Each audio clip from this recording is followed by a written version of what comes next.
So one of the projects for this year is we want to put in a carnivorous bog garden. And what we've done here is we've laid down the outline with bricks that we had salvaged from another part of the yard. It's going to be kind of a raised bed carnivorous bog because the soil here is full of fibrous roots from a tree years ago, and nothing really grows here. So we're going to try to put this here. It's a good spot. It gets full sun in the summer. We're going to fill it full of pitcher plants, sundews, maybe some Venus flytraps, and some bog orchids, grass pinks, anything that's native to the northeast. So maybe some fringed orchids. So one of the biggest mistakes people do when they put in a pond or anything like this and put a liner down is they don't level it out. And as you can see, I got the outline down, but the low end is here and the high end is here. So water would just run right out there and leave this high and dry. So what we're going to do, and you can see the difference in the height between this brick and that brick is pretty substantial. So we're leveling everything out. Going to take out a little bit of soil, so it's all about one brick deep. That's really all we need for the carnivorous plants. Once we get all that done, we ordered a liner, and we'll lay that down. You could put a liner fabric down first, but there are no roots and anything here. We're using a 45 millimeter liner. I think that's what it is, nice rubber liner, and we've never had problems with it before. We have a little pond over there, same thing, no leaks. So we're going to lay that down in there when it gets there, and we'll show you that. We'll show the whole completion of the garden. Then what you do once the liner's down, we're going to fill it with organic sphagnum peat moss at the bottom and with sand on top, and a little bit of mix, and then we're going to put live sphagnum moss on the top. So after laying down the new liner that came today and leveling out the whole area and accounting for a little bit of space, we just miscalculated on length. We have the liner down, fitting snugly in here. We got to kind of shape it up, but it's all level, and we are ready to add our sphagnum peat moss and sand as the bottom levels, and then we're going to top that off with sphagnum moss. So today we're simply putting the liner in, shaping it, and getting it all in place, and dropping the planting mix in. Because we're expecting rain later tonight, but that's good because it's rainwater, and that's what we want to use to fill up the bog. So we're going to call it a day here and pick up tomorrow when it stops raining. So here is the finished carnivorous bog garden. What we did is, again, we leveled it, but not as much as perfectly level. We wanted a runoff spot right down here, but this allows water to soak into the peat moss all the way up here with the wettest part down here. And if we want to drain it, we just remove that brick and drop the liner, and we're all good.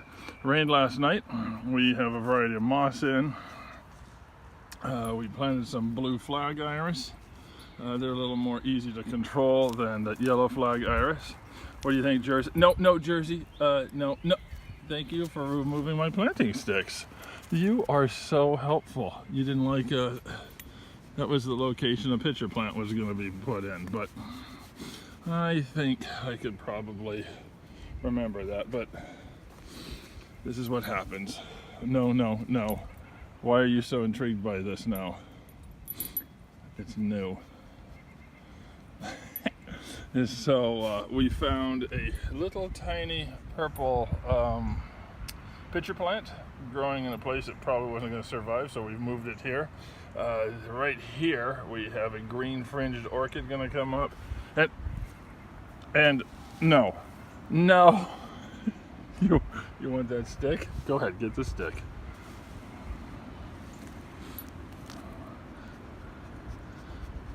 All the best plans kind of go to hell. Hey, I know, okay, you're not getting a stick. Get your big fat feet out of the bog garden that I just made. Great. So there we are, our first prints in the bog garden. Over here we have orange fringed orchids, and there we have the first signs right there coming up.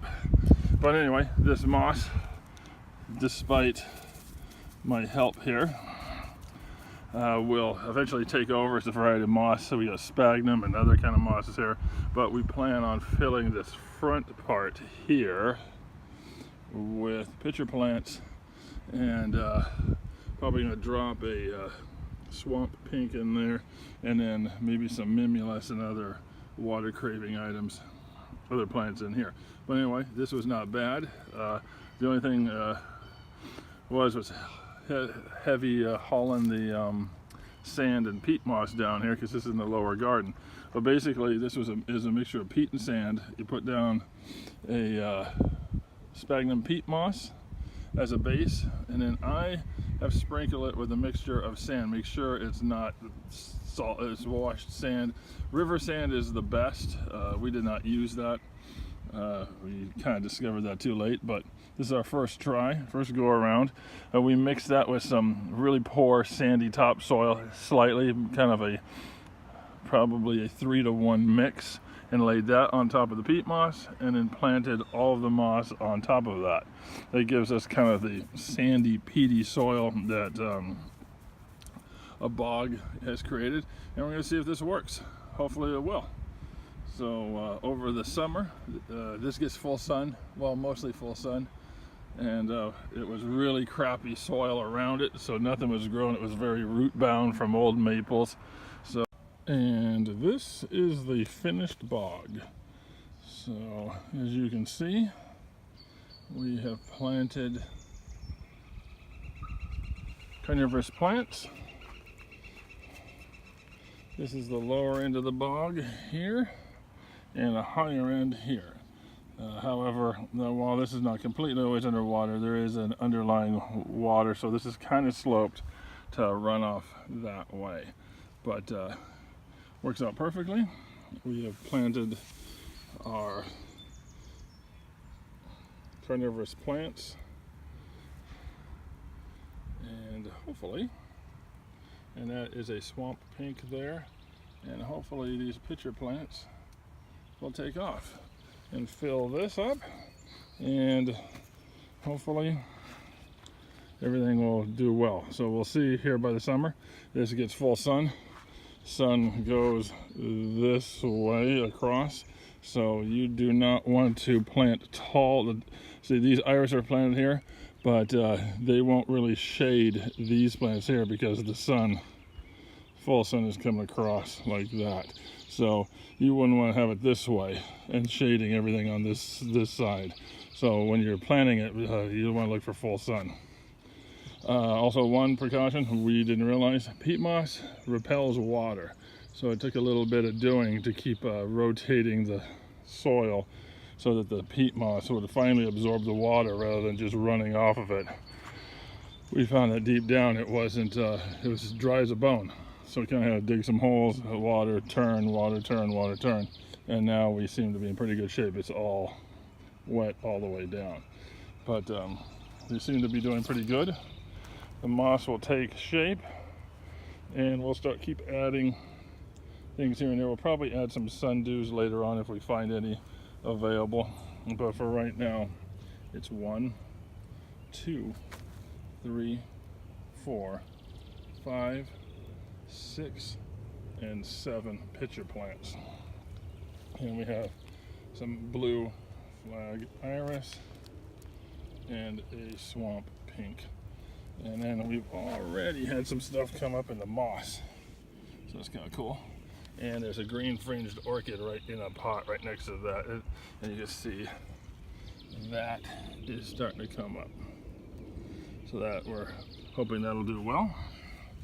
There's already some violets, volunteers coming up, so we'll see how this goes. We will keep you posted.